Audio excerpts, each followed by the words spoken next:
Malaria ही इसके कारण थे।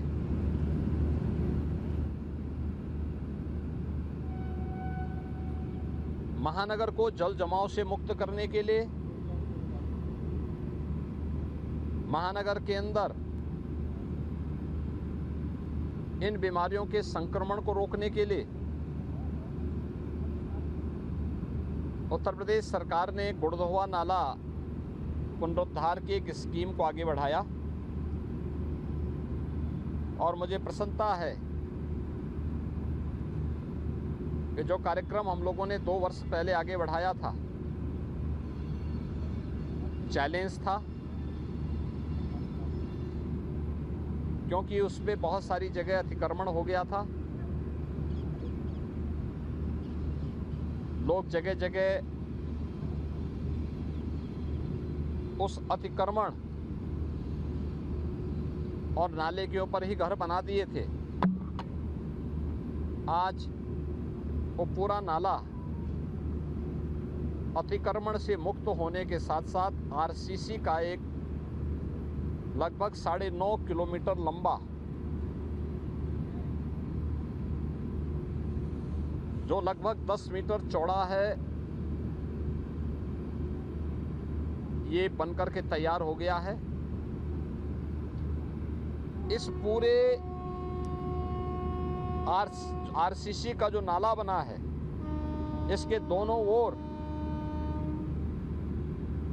सीवर की ट्रंक लाइन भी डाली गई है। दोनों ओर के मोहल्लों के सीवर को, जो पहले नाले में गिरता था और पूरा रामगढ़ ताल के साथ साथ महानगर में बदबू रहती थी, मच्छर रहते थे,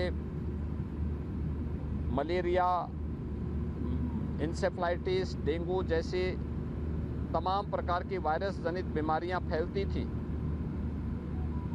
ट्रंक सीवर लाइन से बचने के लिए, उसको डालने के बाद इन सभी बीमारियों से बचने के लिए व्यवस्था दी गई है।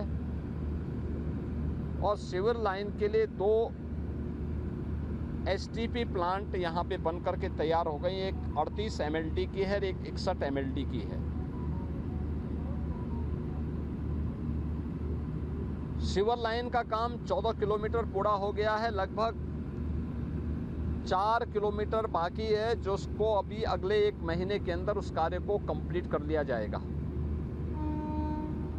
ये अपने आप में एक मॉडल होगा, एक मृत नाले को पुनर्जीवित करने का। सिटी के अंदर की एक बड़ी आबादी को क्वालिटी ऑफ लाइफ देने के लिए जो एक शासन का दायित्व बनता है, स्थानीय निकाय का दायित्व बनता है,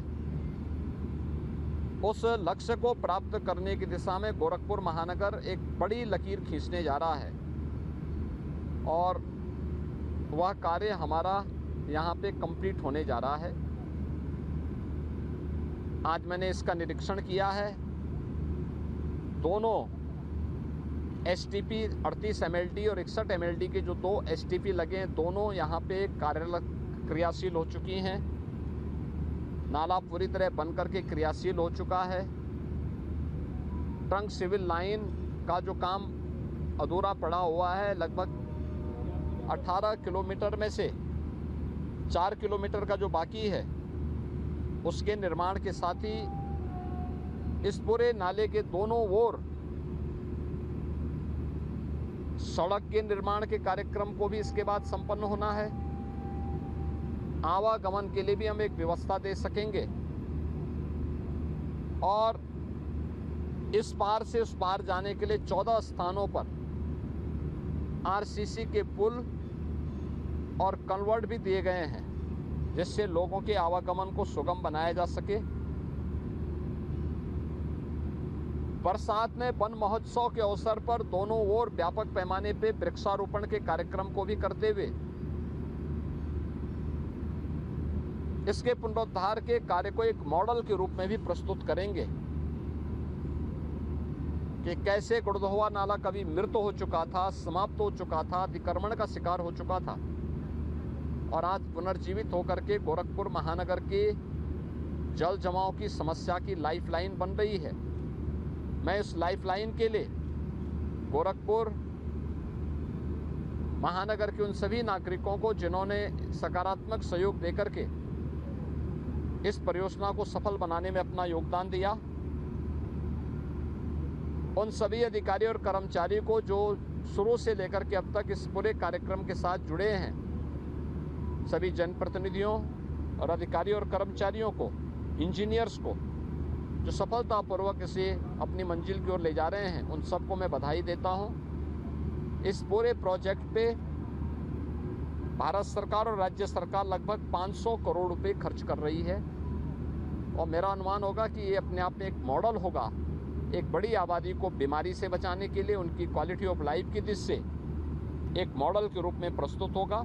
और अगले 1 महीने के बाद हम इसके उद्घाटन के लिए यहाँ पर आएंगे। आज मैंने स्वयं भी इसका निरीक्षण किया है, कार्य प्रगति पर है और बेहतरीन रिजल्ट आने वाले समय में गोरखपुर महानगर के लिए देगा।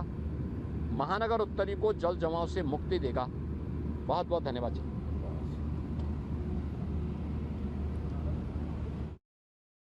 तो निर्माण कार्यों का निरीक्षण करने के बाद मीडिया से बातचीत करते हुए सीएम योगी आदित्यनाथ ने बताया कि कैसे आने वाले समय में एसटीपी प्लांट के जरिए शहरवासियों को लाभ मिलने वाला है। हर वर्ष देखने को मिलता है कि बरसात के सीजन में जल जमाव की समस्या से गोरखपुर महानगर के लोगों को दो चार होना पड़ता है। अब से डीडी फ्री डिश की चैनल नंबर 57 पर देखिए न्यूज नेशन।